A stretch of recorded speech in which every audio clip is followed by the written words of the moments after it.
Hi, I'm Troy Hughes, developer and SAS author, and today I'll be sharing insights and methods from my latest book, SAS Data-Driven Development, and how these can be applied to help build LEGO gear trains. I'll show you how to leverage control tables and parameters to build software that is more flexible, reusable, and configurable, which benefits not only us software developers, but also those end users who rely on the software that we write. I'll demonstrate how data independence, a pillar of data-driven design, was essential in allowing me to create simultaneous SAS and Python versions of this software, both of which rely on the same underlying control tables and parameters. And because this topic can be somewhat abstract, I'll showcase all examples using LEGO gears and gear trains in action. Have you ever had difficulty selecting LEGO gears, pairing gears with each other, or creating a gear train? Maybe you only wanted to transfer motion from one point to another within a LEGO model. Or in other cases, you may have had a specific rotational speed or torque that you were trying to achieve with a gear train.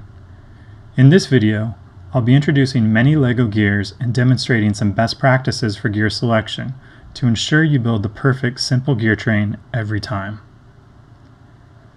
I'll first define and demonstrate simple, compound, and epicyclic gear trains, of which only simple gear trains are the focus of this video. I'll next introduce several LEGO gears that can be used to construct simple gear trains, including spur gears, crown gears, double bevel gears, clutch gears, turntables, and differentials. I'll briefly discuss gear ratios, including how to gear up to increase speed or gear down to increase torque. I'll show how gear trains are manually designed, including tedious calculations for gear ratio, as well as the gap or overlap between two gears. But at the heart of this video is software I've created that allows builders to calculate how any two LEGO gears in a simple gear train will interact with each other, even at non-orthogonal angles. The output, which lists all possible simple gear trains, saves builders a tremendous amount of time and effort because they can evaluate gear trains virtually rather than having to waste time testing one gear combination after another to find the perfect match. Finally, I'll define and discuss data-driven software design and demonstrate why it was essential for this project, as well as how it promoted software flexibility, reusability, configurability, and interoperability. In a nutshell, data-driven design fosters higher quality software. And for anyone looking for additional information, including this SAS and Python code, a 69-page paper accompanies this video and is published on both the SAS.com and lexjansen.com websites. Importantly, this paper includes the comprehensive listing of LEGO gear trains that is referenced but not included in this video.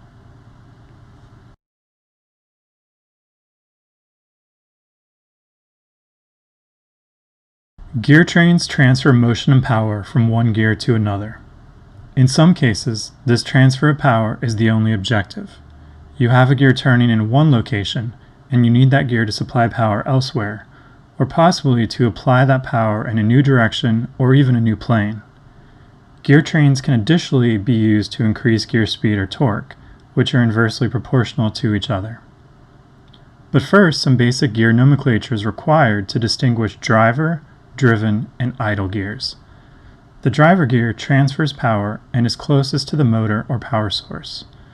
The driven gear, sometimes called the follower, receives power from the driver gear. Here, the large gray driver gear provides power to the smaller blue driven gear. Note that the gears rotate in opposite directions. If one or more additional gears sits between the driver and driven gears, these middle gears are known as idle gears or idler gears. Here, the idle gear in the middle may have been placed to enable the driver and driven gears to rotate in the same direction. Among other classifications, gear trains are often distinguished as being simple, complex, or epicyclic. A simple gear train comprises two or more gears interacting with each other in which each axle has only one gear. The previous examples have all demonstrated simple gear trains. However, simple gear trains are not always in line and can be constructed at right angles with bevel gears, double bevel gears, worm gears, or knob wheels. Here, a 36-tooth double bevel gear, the driver, turns a 28-tooth double bevel, the idle gear, which turns a second 28-tooth double bevel, the driven gear, at a 90-degree angle. This video focuses only on gear trains in which all gears are inline, that is, occurring in the same plane and having parallel axles. Compound gears have two or more gears rotating as a single unit on one axle. Compound gear trains contain one or more compound gears and are typically employed to increase either the speed or torque of the driven gear, in which case the size of the gears of the compound gear will differ. Here, a large Lego servo motor turns two 12-tooth double bevel gears, which in turn power two separate compound gears, and finally two 40-tooth spur gears that are attached to the lift arm. This arrangement of compound gears increases lift arm torque. However, each of the outer axles, despite having only a single gear size, is also a compound gear because two gears appear on each axle. Thus, both driver and driven gears can also be compound gears. For example, these two compound gears each comprise six 24-tooth spur gears turning in unison. The intent of the compound gear is not to modify speed or torque in this case, but rather to more evenly distribute torque across more gear teeth simultaneously. This provides greater strength and stability, but can increase friction substantially. Epicyclic gears, also known as planetary gears, are a third classification of gears in which the center of one gear revolves around the center of another gear. Epicyclic gears are not further discussed in this video.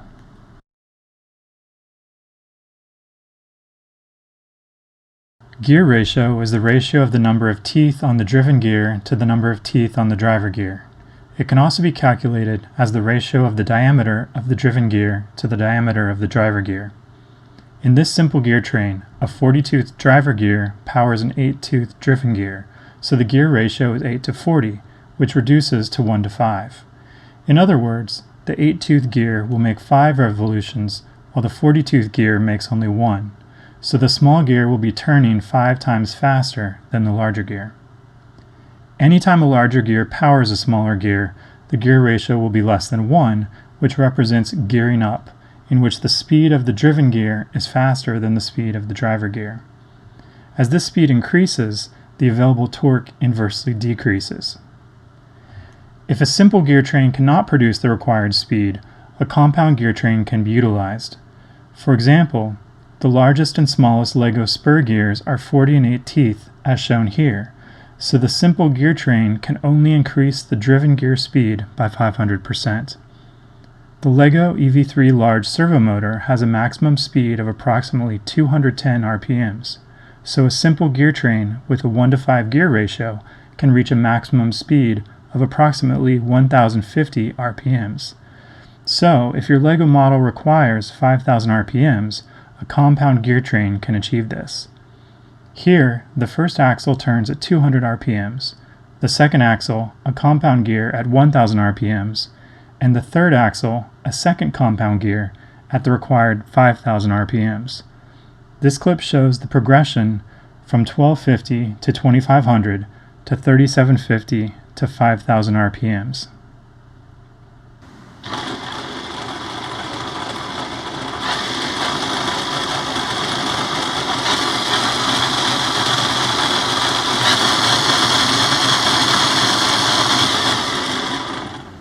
Now in slow motion, you can see the driver gear turning at 50 RPMs, the center compound gear at 250 RPMs, and the driven gear at 1250 RPMs. Gearing down occurs when a smaller gear drives a larger gear, in which case the gear ratio will be greater than 1. Gearing down reduces speed while increasing torque through mechanical advantage. In this simple gear train, the two gears have been reversed, and the 8-tooth driver gear now powers the 40-tooth driven gear.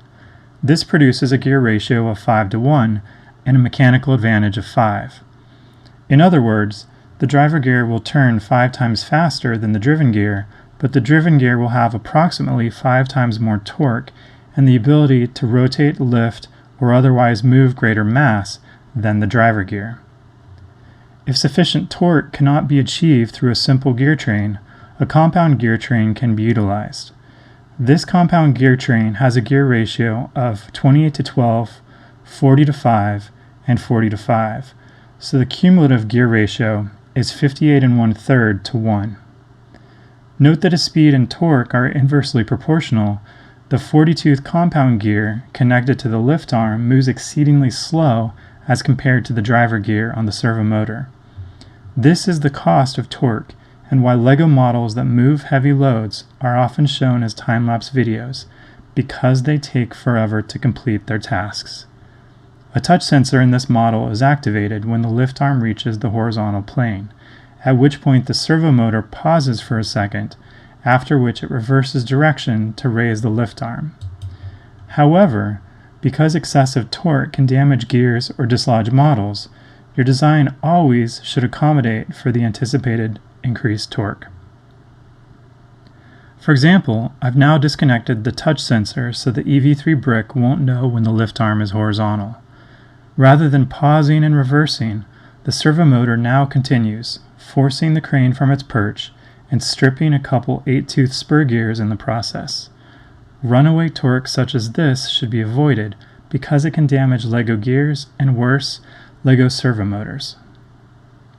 No gear train, whether simple or compound, is ever 100% efficient, so some torque and power will always be lost. But where gears mesh well, in which the gap or overlap between two gears is minimized, gear train efficiency will be maximized. For this reason, goodness of fit between gears should always be evaluated, and can be calculated for all gears in a simple gear train. Only simple gears are discussed in the remainder of this video.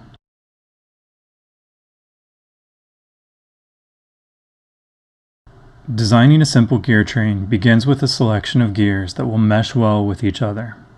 Of course, simple gear trains can contain more than just two gears. However, each additional gear still represents only a one-to-one pairing between two neighboring gears. So for this reason, the gear trains examined will include only two gears. This video highlights only LEGO spur and double bevel gears. However, a comprehensive list of all LEGO gears, past and present, is provided in the referenced white paper, Data-Driven Robotics. It includes photographs and metadata for 41 LEGO gears, including gear versions where LEGO gear design has evolved over the years to strengthen components. It also includes links to each gear on the bricklink.com website, without whose exhaustive LEGO database these gear metadata could not have been compiled. LEGO spur gears are the OG LEGO gears, dating back to the late 1970s. Both the 8-tooth and 24-tooth spur gears have been improved over the years, with the current version of each pictured to the right. Note that each 24-tooth gear covers 3 holes, or studs, and each 8-tooth gear covers 1 hole, or stud. Each LEGO stud represents a distance of 8 millimeters, so a LEGO gear's diameter in millimeters will always equal the number of teeth. For all LEGO spur gears, the number of teeth is divisible by 8, so any spur gear can mesh with itself at orthogonal angles. Here, 2 24-tooth spur gears mesh horizontally, and 2 8-tooth spur gears mesh vertically. Only the 60-tooth LEGO turntable has both spur teeth and a number of teeth not divisible by 8, although turntables are not discussed in this video. Double bevel gears are so named because they can mesh inline, at 90 degrees or at intervening angles, so long as they can be reliably attached to underlying LEGO beams. Double bevel gears are relative newcomers to the LEGO world, having been introduced in 1999, more than 2 decades after LEGO spur gears. In 2019, and with much fanfare, LEGO debuted the 28-tooth double bevel gear. Unlike LEGO spur gears, LEGO double bevel gears cannot be paired with gears of the same diameter. This is because their number of teeth is not divisible by 8. This social distancing is observed on the left, with 2 12-tooth gears unable to touch, and 2 28-tooth gears unable to touch. To the right, the entire family of double bevel gears is demonstrated, including the 12, 20, 28, and 36-tooth gears. Again, for reference, spur gears can touch themselves, whereas double bevel gears cannot. This can make the design of double bevel gear trains less straightforward, and in part spurred my interest in designing software to overcome this challenge.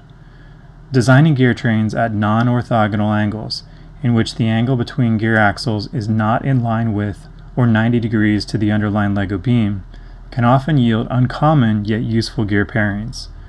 To facilitate this quest for non-orthogonal gear trains, a 9x9 stud matrix can be constructed from 9 Lego beams, in which the upper left position will be designated as the driver gear. For example, this 16-tooth spur gear powers a 20-tooth double bevel gear, in which the 20-tooth gear is positioned 2 studs to the right and 1 stud down from the driver gear. Or, if you wanted to create a gear train in which a 24-tooth spur gear powered a 20-tooth double bevel gear, the 20-tooth gear could be positioned 2 studs to the right and 2 studs down from the driver gear. Finally, if you wanted to create a gear train in which a 20-tooth double bevel gear powered a 36-tooth double bevel gear, the 36-tooth gear could be positioned 3 studs to the right and 2 studs down from the driver gear. But wait, the gears sort of mesh, but there seems to be a substantial gap between the teeth, more than usual at least. And upon closer inspection, it is apparent that the gears can be pried apart rather easily. So this gear train might not be a good candidate for high torque applications, because the gears might slip. Thus, orthogonal gear trains can be especially useful, but they are uncommon in part because they are often encountered through trial and error, and because the gap or overlap between the gears might need to be calculated to determine their goodness of fit, the degree to which they mesh well with each other. And this calculation requires comparing the sum of the radius of both gears to the hypotenuse created by the rise and run of the number of studs between the axle holes. In other words, this needlessly tedious process needed to be automated, and data-driven software design provided the most effective and efficient solution.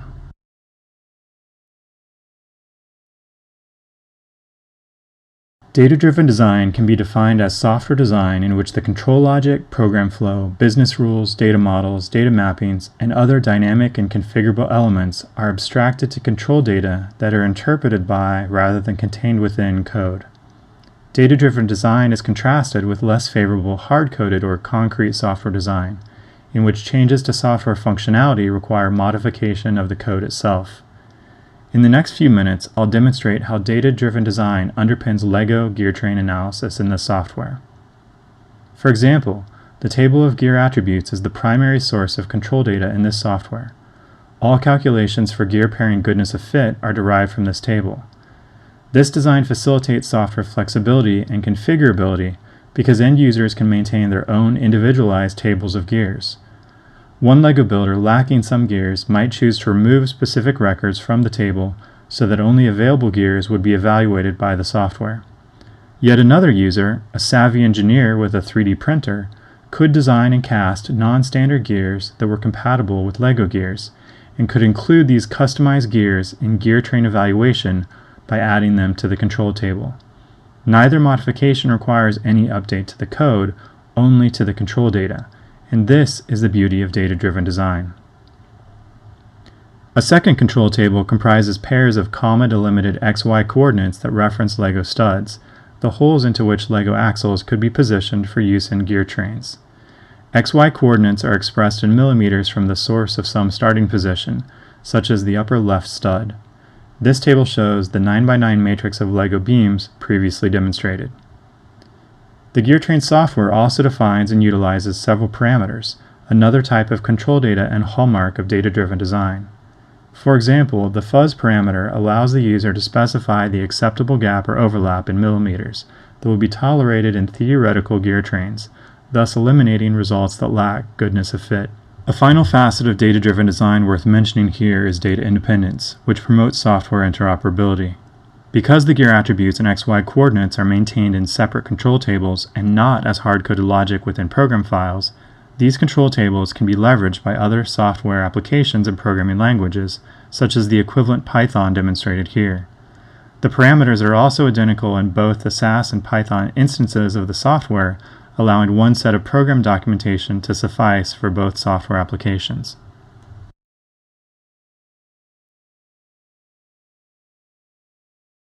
So now that you've had a brief introduction to data-driven design, I'm excited to show you how those concepts and methods can be utilized within gear train analysis.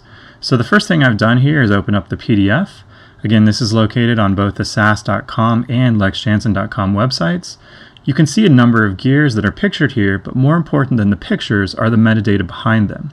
And those metadata are contained within the gears.csv. It's a comma separated values file, and this can be opened in Excel or your favorite application. CSV files and other canonical file formats are highly preferred in data-driven design because of their ease of data transferability. For example, this control table was designed to be accessed not only by SAS but also by Python. For this reason, it would be impractical to save these data as a SAS dataset, as we would commonly do in the SAS ecosystem. Continuing to scroll down the PDF, you'll see a reference to Appendix A, which is the LEGO Gear Combination SAS program file. We can open up this file within the SAS Display Manager and find that it contains 4 macros. The first gear report we just ran, which generates the HTML formatted report of gears and gear attributes. That's very useful. The second macro, create rectangle, creates a matrix of beam positions, so those XY coordinates that demonstrate the axle holes into which gears can be placed to create those virtual gear trains. The third and fourth macros, gear train report and eval chords, are the 2 macros that perform the goodness of fit calculations. A second SAS program file is also contained within the PDF, and this file ingests and invokes the first 4 macros. So after opening it up, I'm going to go up here and change that default file location. I've previously been using the SAS University Edition, so I'm going to change this to my local D drive to ensure that the files accurately run. After this modification has been made, I can highlight the text, run the file, and presto, here's the HTML formatted report, courtesy of the SAS proc report. Opening this up, you can see this is the report that was also produced in the PDF, and clicking on any of the dynamic URLs will take you to the Bricklink site. This is very beneficial if you're looking for additional information about gears, or if you're trying to purchase some of these LEGO gears for yourself. And while I'm on this site, I'm going to do a little bit of research. I recently heard a rumor that the LEGO Group had released a new gear, a 28-tooth double bevel gear, something that I don't have. And when I type in the search engine, I find that in fact there are 2. A gray released in 2019 and a red released just recently in 2020. So of course I need to purchase these, but something else, I need to add these data to my control table. With the gear CSV file open, I can now make these modifications and add these 2 new LEGO gears to my control table. This will be extremely beneficial because while I'm waiting for the parts that I've just ordered online, I can start designing theoretical gear trains even before I have those gears in hand. As I'm making these modifications, you can see that I'm pulling the metadata directly from the bricklink.com website. For example, every LEGO piece has a unique part number. It's important that this number is transcribed correctly because it's also required in the URL. So the dynamic links in the SAS report will not work unless the part number is correct. Something to note about the date, although this is a new gear, the date is listed only as 2019. This doesn't necessarily mean that the gear was stopped production in 2019. However, it may mean that no new sets have been produced yet in 2020 that incorporate this gear. Once a control table has been updated with the 2 new gears, the only thing left to do is to rerun the software. Again, we're not having to make any modifications to the underlying code because the software will automatically recognize that the control table has been updated and incorporate these new data. So looking at the original report that was produced, you can see that there are 28-tooth gears, but not the 2 new gears, just differentials that existed prior to 2019. So in rerunning this software, now as we refresh this HTML output, you can see that the 2 28-tooth double bevel gears have now been incorporated into the report, and again without the need to change any of the underlying software. Before you exit, you might want to click on these links just to ensure that they are valid, and it looks like both 28-tooth gear links are working, so we can close down this report and continue running software. I had mentioned that there were 2 principal control tables in this software. the first being the gears CSV file, which contains gear attributes, and the second being the table of beam positions, which contains XY coordinates for each of the axle holes into which gears can ultimately be placed. The next step is to run the create rectangle macro, which creates a matrix of XY coordinates representing the positions into which LEGO axles can be placed. The macro has parameters that allow the user to specify both the height and width of the matrix produced. In this example, a 9x9 matrix contains 81 possible holes into which axles can be placed for gear train calculation.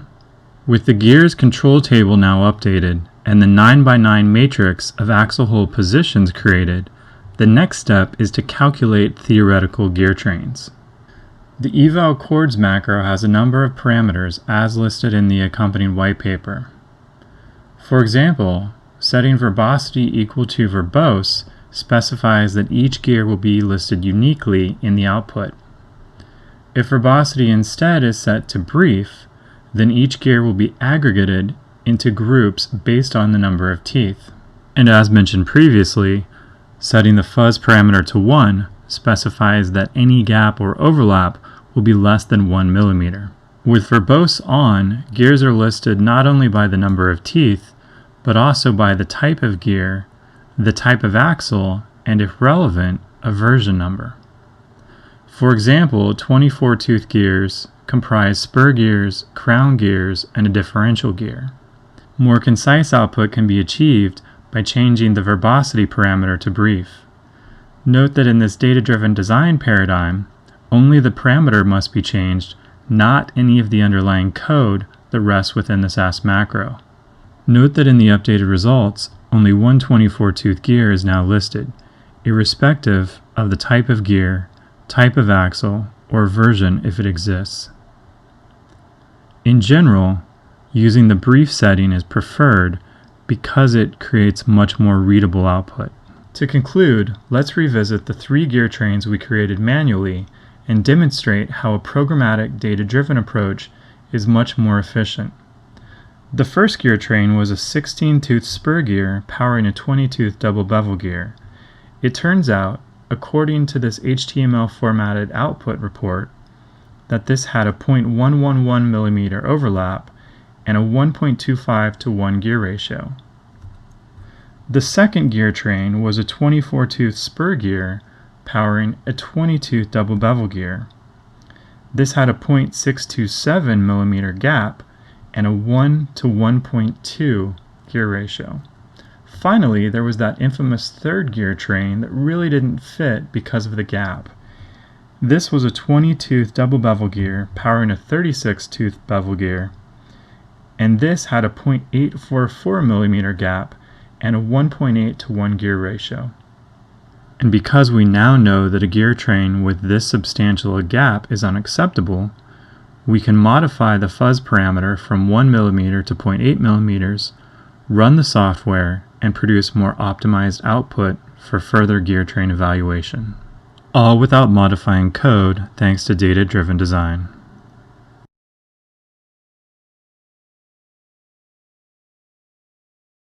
It looks like my new 28-tooth double bevel gears have arrived, so it's time to go build.